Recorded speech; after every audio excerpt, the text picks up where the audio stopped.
नमस्कार फ्रेंड्स, मैं ओझा सर धरा क्लासेस के माध्यम से आपके बीच में उपस्थित हूँ।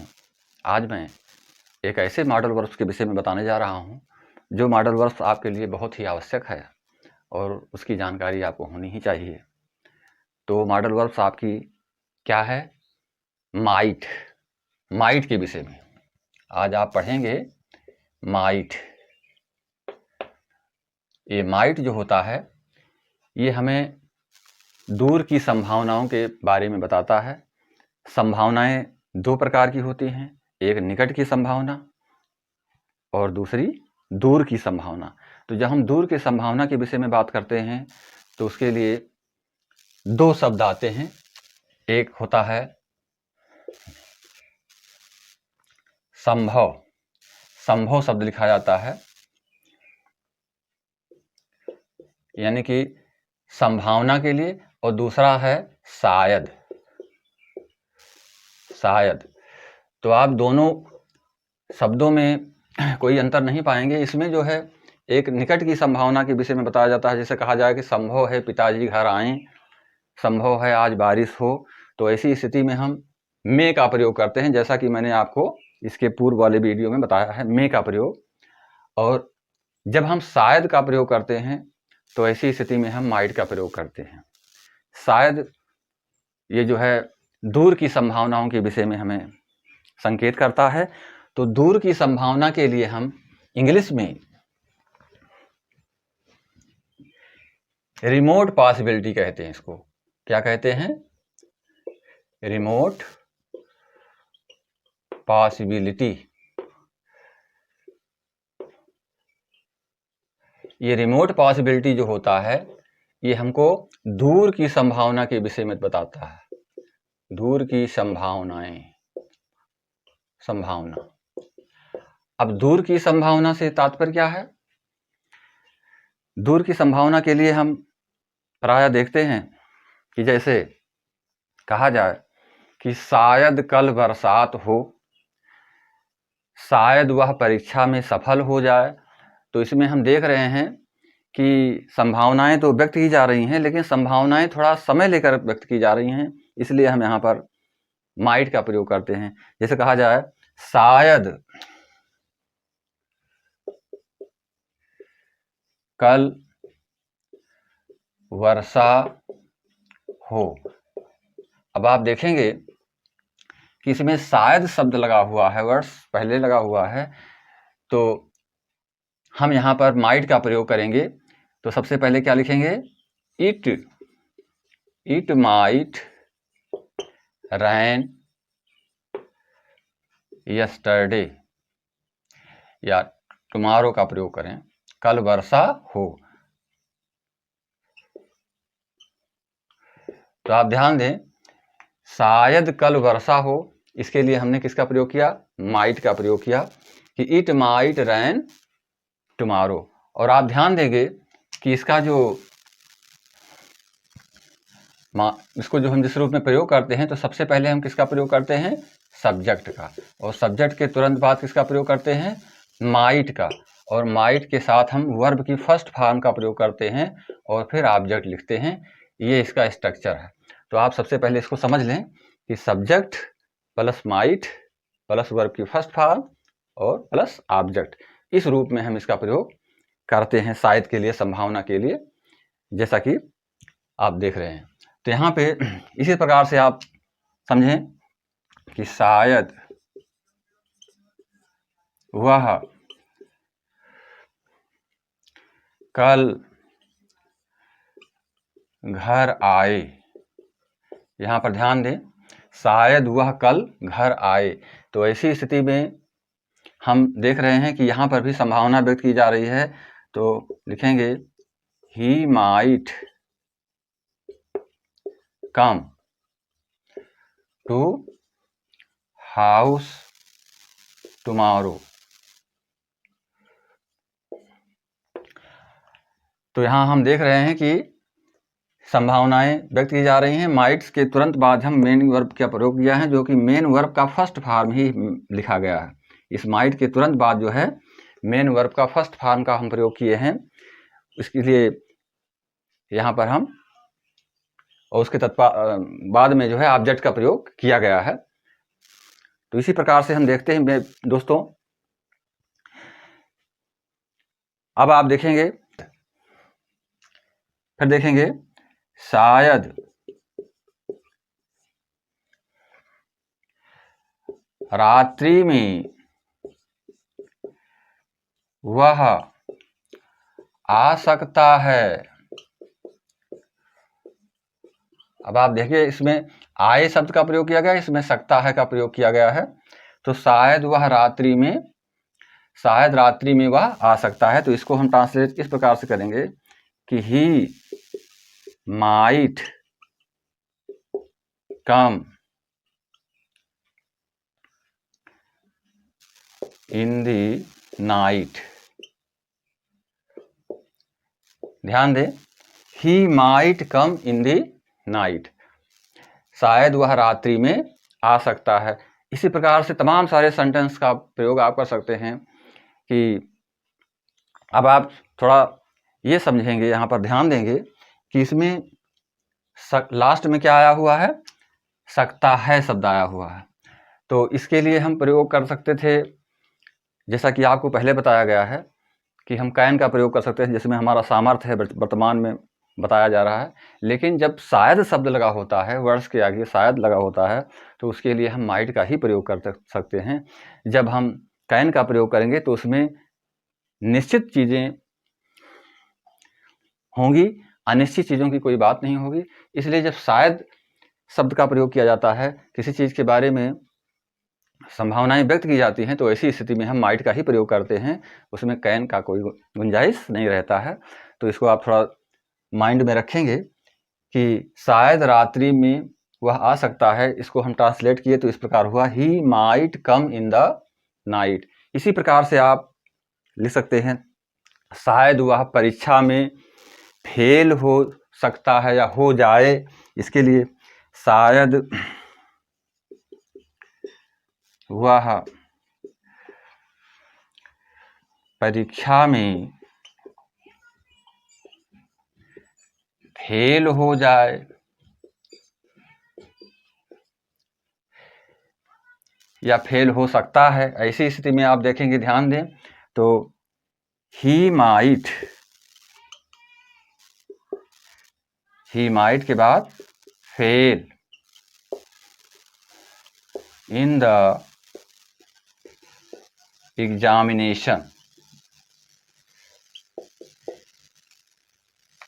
He might fail in the examination, शायद वह परीक्षा में फेल हो जाए या शायद वह परीक्षा में फेल हो सकता है।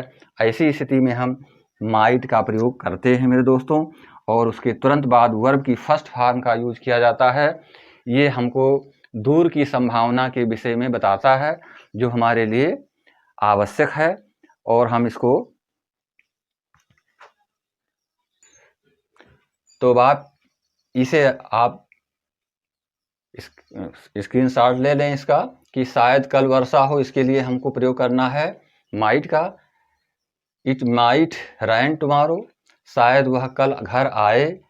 He might come to house tomorrow. इसी तरह से शायद रात्रि में वह आ सकता है, तो he might come in the night. शायद वह परीक्षा में फेल हो जाए या शायद वह परीक्षा में फेल हो सकता है। ऐसी स्थिति में he might fail in the examination. तो हम देख रहे हैं कि सभी के साथ में यहाँ पे वर्ब की फर्स्ट फॉर्म का ही प्रयोग किया गया है। वर्ब की फर्स्ट फॉर्म का प्रयोग हमने किया है माइट के साथ में, जिसमें कि संभावनाएं व्यक्त की गई हैं। अब हम दूसरे प्रकार के कुछ सेंटेंस आपको माइट के साथ प्रयोग करने के लिए बता रहा हूं मेरे दोस्तों। अब आप देखेंगे कि इसमें जो है दूसरे प्रकार के स्ट्रक्चर्स रहते हैं। इसमें भी माइट का ही यूज रहता है मॉडल वर्ब के रूप में। जैसे यहाँ पर सबसे पहले हम क्या लिखेंगे, सब्जेक्ट, और सब्जेक्ट के तुरंत बाद माइट का प्रयोग होता है। और माइट के साथ में हम हैव का प्रयोग करते हैं और इसमें टू जोड़ देते हैं, और उसके तुरंत बाद वर्ब की फर्स्ट फॉर्म का प्रयोग किया जाता है और उसके बाद ऑब्जेक्ट लिखा जाता है। मेरे दोस्तों, ये स्ट्रक्चर भी आपके लिए आवश्यक है, इसको भी आपको जानना जरूरी है। मेरे दोस्तों, इसको आप इस स्ट्रक्चर के अनुसार जो हमको ट्रांसलेशन बनाना होगा, उसमें हम इस तरह से लिखेंगे कि शायद उसे घर जाना हो, शायद उसे घर जाना हो। अब इसमें आप देख रहे हैं कि इसमें संभावनाएं व्यक्त की जा रही हैं, लेकिन इसमें जो है संभावनाएं जो व्यक्त की जा रही हैं वो प्रेजेंट में तो व्यक्त की जा रही हैं, लेकिन वो कुछ भविष्य से जुड़ी हुई चीज़ों को बताती हैं कि शायद उसे घर जाना हो। तो ऐसी स्थिति में हम इसका ट्रांसलेशन इस प्रकार से करेंगे कि he might have to go home. ध्यान दें प्यारे दोस्तों मेरे, यहाँ पर देखेंगे he might have to go home. यहाँ पर आप देख रहे हैं कि माइट के साथ में हमने किसका प्रयोग किया? हैव टू का प्रयोग किया। और जब हैव टू का प्रयोग किया, क्योंकि इसके पश्चात टू लगा हुआ है, इन्फिनेटिव है गो के पहले, तो यहाँ पर हम गो के वर्ब की फर्स्ट फॉर्म का ही प्रयोग करेंगे। वर्ब की फर्स्ट फॉर्म का प्रयोग यहाँ पे किया जाएगा। उसे घर जाना हो, इसका हम ट्रांसलेशन किए he might have to go home. इसी तरह से आप लिखें शायद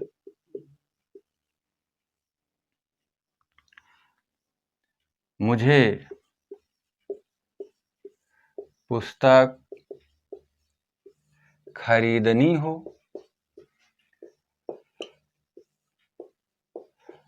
खरीदनी हो या खरीदनी पड़े, दोनों के लिए आप प्रयोग कर सकते हैं।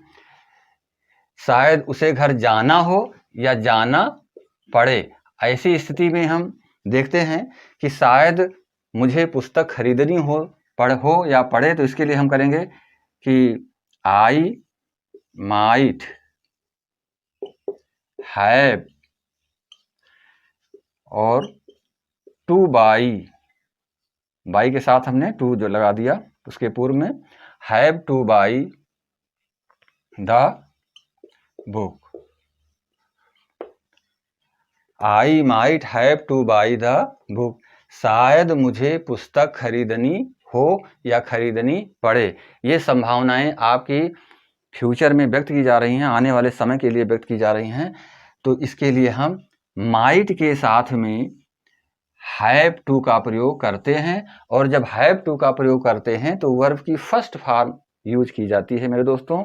तो इस प्रकार के जब सेंटेंस आएंगे तो आपको माइट के साथ में हैव टू का प्रयोग करना है। अब आप ये भी समझ लें कि माइट आपकी मॉडल वर्ब है और हैव टू भी मॉडल वर्ब है, लेकिन चूंकि सेंटेंस में शायद लगा हुआ है आगे, तो शायद को व्यक्त करने के लिए हमको माइट का यूज करना है।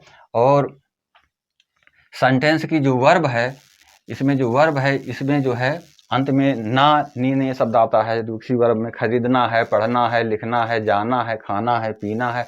अगर इस प्रकार के वर्ड्स आते हैं तो उसके लिए हमको हैव टू का प्रयोग करना होता है, और उसके तुरंत पश्चात जो है हमें मेन वर्ब में फर्स्ट फॉर्म का प्रयोग किया जाता है, इसमें होता है। तो अब इसी प्रकार से आप दूसरा सेंटेंस भी बना सकते हैं, जैसे शायद उसे कल दिल्ली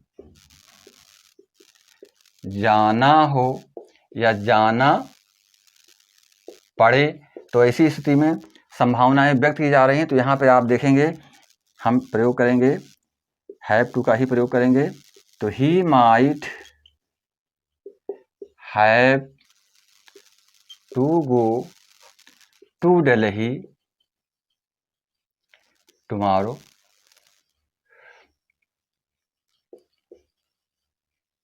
ध्यान देंगे, he might have to go to Delhi tomorrow.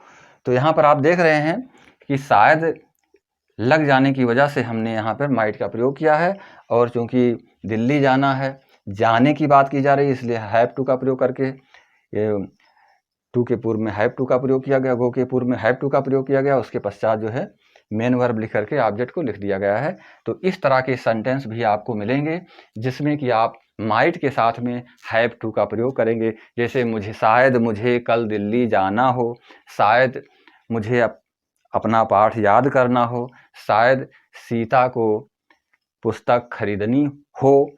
तो खरीदनी हो या खरीदनी पड़े, ऐसी स्थिति में हम किसका प्रयोग करते हैं? माइट के साथ में हैव टू का प्रयोग करते हैं और उसके तुरंत बाद जो है वर्ब की फर्स्ट फॉर्म का यूज होता है। अब मैं आपको इसको भी आप स्क्रीनशॉट ले लें जिससे आपको इस तरह के ट्रांसलेशन बनाने में किसी प्रकार की दिक्कत ना आवे। अब आप दूसरे स्ट्रक्चर को देखेंगे। इसमें जो है सबसे पहले सब्जेक्ट होता है, सब्जेक्ट के तुरंत बाद जो है माइट का प्रयोग करते हैं और माइट के प्रयोग के पश्चात जो है हम हैव का प्रयोग करते हैं और वर्ब की थर्ड फॉर्म का यूज करते हैं और उसके बाद ऑब्जेक्ट लिखा जाता है। देखेंगे कि सब्जेक्ट, माइट, हैव और उसकी वर्ब की थर्ड फॉर्म और ये ऑब्जेक्ट। इसमें जो है इस प्रकार के जो वाक्य होते हैं, इसमें पास्ट टेंस की बात बताई जाती है, बीते हुए समय की बात बताई जाती है कि शायद, यहां पर इस तरह से सेंटेंस रहेगा, शायद उसने मुझे पढ़ाया हो। अब आप देखेंगे कि शायद उसने मुझे पढ़ाया हो, यहाँ पे जो बातें इस सेंटेंस में बताई जा रही हैं वो भूतकाल की बात बताई जा रही है, बीते हुए समय की बात बताई। शायद उसने मुझे पढ़ाया हो, शायद उसने मुझे कुछ पैसे दिए हों। तो यहाँ पर आप देख रहे हैं कि बातें जो स्पष्ट हो रही हैं, शायद उसने मुझे पढ़ाया हो, तो यहाँ पर आप देख रहे हैं कि शायद के लगा हुआ है और जो है पढ़ाने की बात की जा रही है। तो यहाँ पर आप हैव का प्रयोग ही करेंगे। जैसे ही माइट, उसके तुरंत बाद हैव, ही माइट हैव और वर्ब की थर्ड फॉर्म का प्रयोग करेंगे, ही माइट हैव टॉट मी। यहां पर ध्यान दें, ही माइट हैव टॉट मी, शायद उसने मुझे पढ़ाया हो। अब आप देखेंगे शायद उसने मुझे पुस्तक दी हो। अब ऐसी स्थिति में ये भी चीज़ें जो है पास्ट टेंस में आ रही हैं, सेंटेंस के जो भाव हैं। शायद उसने मुझे पुस्तक दी हो, शायद उसने मुझे पुस्तक दी हो। तो यहाँ पर भी हम किसका प्रयोग करेंगे? माइट के साथ हैव का प्रयोग करेंगे। तो he might have given me the book, he might have given me the book. आप देख रहे हैं ये जो है कार्य को परफेक्ट रूप में प्रदर्शित कर रहा है, इसलिए हैव के पश्चात जो है यहाँ पर वर्ब की थर्ड फॉर्म का प्रयोग किया गया है। लेकिन चूंकि शायद लगा हुआ है, इस शायद के लिए हमको किसका प्रयोग करना होता है? माइट का ही प्रयोग करना होता है। इसी प्रकार से शायद मेरा पुत्र दिल्ली गया हो, तो अभी इस प्रकार के वाक्य में भी हम इसी का प्रयोग करेंगे। शायद मेरा पुत्र दिल्ली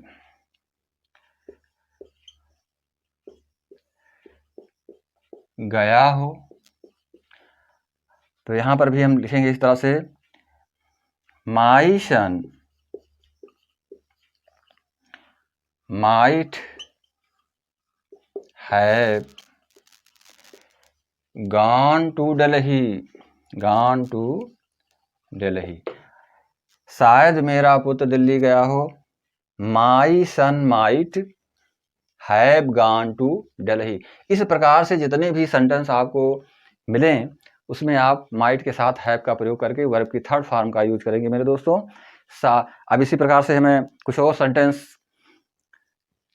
बता रहा हूं, जैसे कि शायद कल वर्षा हुई हो, शायद कल वर्षा हुई हो। अब इसके लिए भी हम प्रयोग करेंगे इट माइट हैव रैन्ड। अब यहाँ पर बीते हुए समय की बात है, इसलिए हम यस्टरडे का प्रयोग करेंगे। It might have rand yesterday, शायद कल वर्षा हुई हो। तो आपको 3 प्रकार के सेंटेंस के स्ट्रक्चर बताए गए। पहला बताया गया सब्जेक्ट के साथ तुरंत माइट का प्रयोग करें, उसके तुरंत बाद वर्ब की फर्स्ट फॉर्म का यूज करके ऑब्जेक्ट लिखा जाएगा। इसमें संभावनाएं दूर की व्यक्त की जाती हैं। दूसरा आपको बताया गया सब्जेक्ट के साथ माइट का प्रयोग करेंगे और उसमें हैव टू का प्रयोग करके वर्ब की फर्स्ट फॉर्म प्रयोग करके ऑब्जेक्ट लिखा जाता है। जैसे आपको एक एक करके मैं पुनः आपको रिपीट कर रहा हूं कि जैसे शायद मुझे कल विद्यालय जाना हो, या शायद मैं कल विद्यालय जा सकता हूं, तो इसके लिए आप इस स्ट्रक्चर का प्रयोग करेंगे। यहां देख सकते हैं कि सब्जेक्ट माइट प्लस वर्ब की फर्स्ट फॉर्म प्लस ऑब्जेक्ट, तो ये फर्स्ट बताया गया आपको।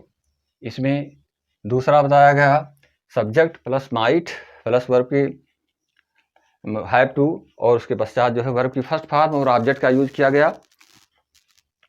तो इसमें जो है जैसे शायद मुझे कल इलाहाबाद जाना हो, या शायद मुझे कल इलाहाबाद जाना पड़े, तो जिसमें वर्ब में ना नी का प्रयोग होता है वहाँ पे हैव टू का प्रयोग किया जाता है। इसमें सीधे जो है दूर की संभावनाओं को व्यक्त किया जाता है, और इस सेंटेंस में सब्जेक्ट माइट के साथ हैव लगा करके वर्ब की थर्ड फॉर्म लिखा जाता है। तो इसमें तो आप इसी प्रकार से करेंगे, शायद उसने मुझे पढ़ाया हो, शायद वह विद्यालय गया हो, शायद उसने अपना कार्य पूरा कर लिया हो।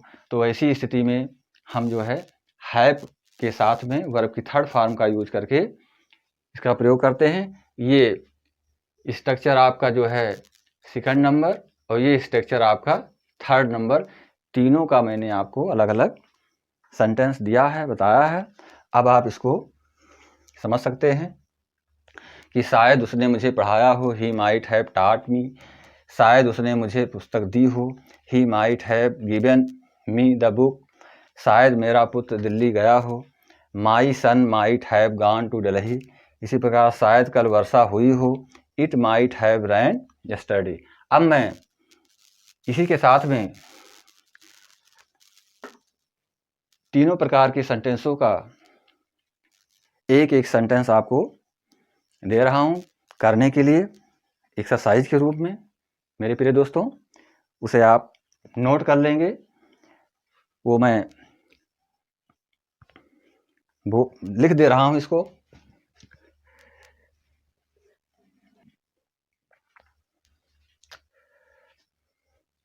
शायद वह कल दिल्ली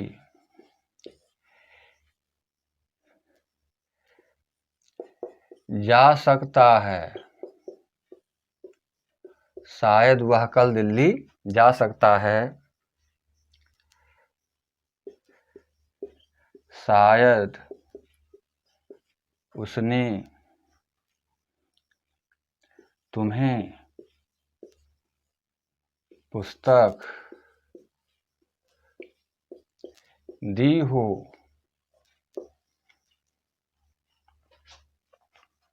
शायद उसने तुम्हें पुस्तक दी हो, शायद